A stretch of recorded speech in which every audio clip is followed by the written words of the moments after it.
Hi ನಮಸ್ಕಾರ ಎಲ್ರಿಗೂ, welcome back to ಆ ಚಾನಲ್. ಬನ್ನಿ ಇವತ್ತು ಪಾಲಕ್ ರೈಸ್ ಅಥವಾ ಸ್ಪಿನಿಚ್ ರೈಸ್ನ ಹೇಗೆ ಮಾಡೋದು ಅಂತ ನೋಡೋಣ. ಸೊ ಇದೊಂದು simple, tasty and very healthy breakfast option ಅಂತಲೇ ಹೇಳ್ತೀನಿ ನಾನು. ಸೊ ನೀವೊಂದ್ಸಲ ಟ್ರೈ ಮಾಡಿ ನೋಡಿ ನಮ್ಮ ರೆಸಿಪಿನ ಹೇಗೆ ಮಾಡೋದು ಅಂತ. ಸೊ ಫಸ್ಟ್ಗೆ ಪಾಲಕ್ ಸೊಪ್ಪು ತೊಗೊಂಡು ಅದನ್ನು ಚೆನ್ನಾಗಿ ಕ್ಲೀನ್ ಮಾಡಿ ತೊಳೆದು ಒಂದು ಪಾತ್ರೆಯಲ್ಲಿ ಹಾಕಿ ನೀರು ಜೊತೆ ಬೇಯಿಸ್ಕೊಳ್ತಾ ಇದ್ದೀವಿ.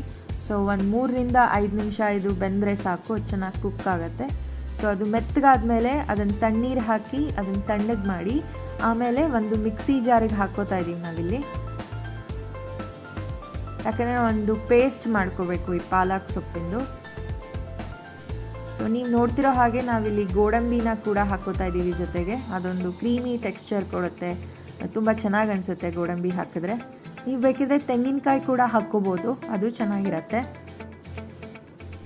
ಆಮೇಲೆ ರುಚಿಗೆ ತಕ್ಕಷ್ಟು ಹುಣಸೆಹಣ್ಣು, ಅಂದರೆ ಹುಳಿಗೆ ತಕ್ಕಷ್ಟು.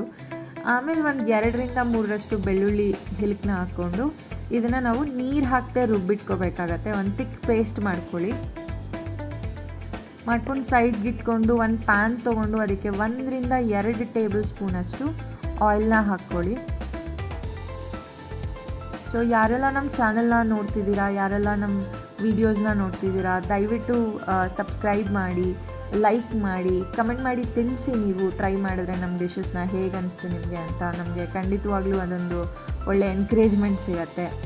ಸೊ ಇಲ್ಲಿ ಈಗ ಕಾದಿರೋ ಎಣ್ಣೆಗೆ ನಾವು 1-2 ಪೀಸು ಚಕ್ಕೆ, 1-2 ಲವಂಗ, ಜೀರಿಗೆ, ಸಾಸಿವೆ ಮತ್ತು ಸಣ್ಣದಾಗಿ ಹೆಚ್ಚಿರುವಂತಹ ಬೆಳ್ಳುಳ್ಳಿ, ಕರಿಬೇವಿನ ಸೊಪ್ಪು ಇದಿಷ್ಟನ್ನು ಹಾಕ್ಕೊಂಡು ಸಾಟೆ ಮಾಡ್ಕೋತಾ ಇದ್ದೀವಿ. ಇದಕ್ಕೆ 1 ನಿಮಿಷ 1.5 ನಿಮಿಷ ಸಾಕು. ಅಷ್ಟಾದಮೇಲೆ ನಾವು ಈರುಳ್ಳಿನ ಹಾಕ್ಕೋಬೋದು. ಸೊ ಈರುಳ್ಳಿ ನಾವಿಲ್ಲಿ ದೊಡ್ಡದಾಗಿ ಹೆಚ್ಕೊಂಡು ಹಾಕ್ಕೊಂಡಿದ್ದೀವಿ, ಯಾಕಂದರೆ ನಾವು ಬೇರೆ ಯಾವುದೇ ತರಕಾರಿ ಅಥವಾ ಏನು ಕಾಳುಗಳನ್ನ ಇದಕ್ಕೆ ಆ್ಯಡ್ ಮಾಡದೇ ಇರೋದ್ರಿಂದ ಈರುಳ್ಳಿ ಬಾಯಿಗೆ ಸಿಗಲಿ ತಿನ್ನಬೇಕಾದ್ರೆ ಅಂತ ದೊಡ್ಡದಾಗಿ ಹೆಚ್ಕೊಂಡಿದ್ದೀವಿ. ಸೊ ಅದನ್ನು ಹಾಕ್ಕೊಂಡು ಅದಕ್ಕೊಂದು 2 ನಿಮಿಷ ಸಾಟೆ ಮಾಡಿ, ಅದು ಸ್ವಲ್ಪ ಟ್ರಾನ್ಸ್ಪರೆಂಟ್ ಆಗೋ ತನಕ.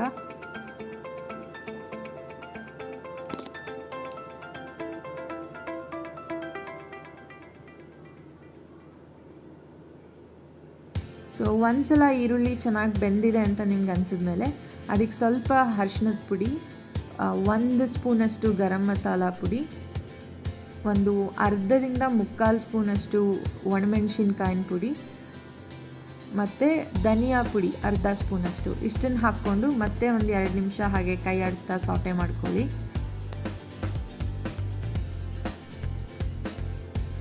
ಇದನ್ನು ಹುರಿಬೇಕಾದ್ರೆ ಫ್ಲೇಮ್ ಲೋ ಆಗಿರಲಿ, ಆಯಿತಾ. ಸೊ ಆಮೇಲೆ ನಾವು ರುಬ್ಬಿಟ್ಕೊಂಡಿರೋವಂಥ ಪೇಸ್ಟ್ ಇದೆಯಲ್ಲ ನಮ್ಮದು ಪಾಲಕ್ ಪೇಸ್ಟು, ಅದನ್ನು ಇಲ್ಲಿ ಆ್ಯಡ್ ಮಾಡ್ಕೋತಾ ಇದ್ದೀವಿ.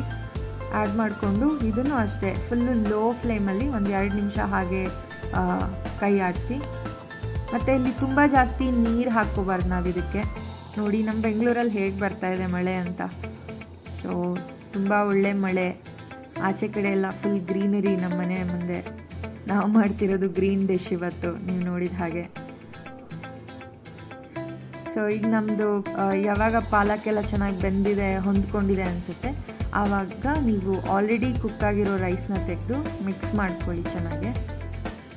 ಇಲ್ಲಿ ನೀವು ಸಾಲ್ಟ್ ಅಡ್ಜಸ್ಟ್ ಮಾಡ್ಕೊಳ್ಳಿ ಕೂಡ, ಆಯಿತಾ. ನಿಮ್ಮ ರುಚಿಗೆ ಬೇಕಾದಷ್ಟು ಸಾಲ್ಟ್ ಹಾಕ್ಕೊಳ್ಳಿ. ನಾವು ಫಸ್ಟು ಪೇಸ್ಟ್ ಮಾಡಬೇಕಾದ್ರೆ ನೀವು ನೋಡಿದ್ರಿ ನಾವು ಹುಣಸೆಹಣ್ಣು ಹಾಕ್ಕೊಂಡಿದ್ವಿ. ಸೊ ಅಲ್ಲಿ ನೀವು ಹುಣಸೆಹಣ್ಣು ಹಾಕ್ಕೊಳ್ಳಿಲ್ಲ ಅಂದರೆ ಇಲ್ಲಿ ನೀವು ನಿಂಬೆಹಣ್ಣು ಹಾಕ್ಕೋಬೋದು, ನಿಂಬೆಹಣ್ಣು ರಸ ಹಾಕ್ಕೋಬೋದು, ಅದು ಕೂಡ ಸೇಮ್ ಟೇಸ್ಟ್ ಕೊಡುತ್ತೆ, ಚೆನ್ನಾಗಿರುತ್ತೆ ಕೂಡ. ಸೊ ಇಲ್ಲಿ ನಾವೀಗ ಚೆನ್ನಾಗಿ ಮಿಕ್ಸ್ ಮಾಡ್ಕೊಂಡಿದ್ದೀವಿ ಇದನ್ನು. ಸೊ ರಾತ್ರಿ ಮಿಕ್ಕಿರೋ ಅನ್ನದಲ್ಲಿ ಯೂಶ್ವಲಾಗಿ ಚಿತ್ರಾನ್ನ, ಪುಳಿಯೋಗರೆ ಮಾಡ್ತಾರೆ. ಸೊ ಇದನ್ನು ಒಂದ್ಸಲ ಮಾಡಿ ಟ್ರೈ ಮಾಡಿ, ಖಂಡಿತವಾಗ್ಲೂ ನಿಮ್ಮೆಲ್ಲರಿಗೂ ಇಷ್ಟ ಆಗುತ್ತೆ. And it's very healthy. ಈಗ ಸೊಪ್ಪು ಸಾರು ಮಾಡಿದ್ರೆ ತಿನ್ನಲ್ಲ ಅನ್ನೋ ಮಕ್ಕಳಿಗೆ ಈ ಥರ ಮಾಡಿಕೊಟ್ರೆ ಖಂಡಿತ ತಿಂತಾರೆ. ಒಂದು ಡಿಫ್ರೆಂಟ್ ಟೇಸ್ಟ್ ಇದೆ, ಇದು ಟ್ರೈ ಮಾಡಿ. ಸೊ ನೋಡಿ, ಇವತ್ತು ಇಲ್ಲಿ ಬಂದಿದ್ದ ಮಳೆಗೂ ನಾವು ಮಾಡಿದ್ದು ಪಾಲಕ್ ರೈಸ್ಗೂ ಫುಲ್ಲು ಒಳ್ಳೆ ಕಾಂಬಿನೇಷನ್ ಇತ್ತು. ನಾವು ಮಾಡಿದ ತಕ್ಷಣ ಹಾಟಾಗಿ ಸರ್ವ್ ಮಾಡ್ಕೊಂಡು ತಿಂದ್ವಿ ಈ ಥರ. ಸೊ ತುಂಬ ಎಂಜಾಯ್ ಮಾಡಿದ್ವಿ ಮನೇಲೆಲ್ಲರೂ. ಸೊ ನೀವೊಂದ್ಸಲ ಟ್ರೈ ಮಾಡಿ, ದಯವಿಟ್ಟು ಕಮೆಂಟ್ ಮಾಡಿ ತಿಳಿಸಿ. And don't forget to subscribe to our channel. And thank you so much for watching. Please keep coming back.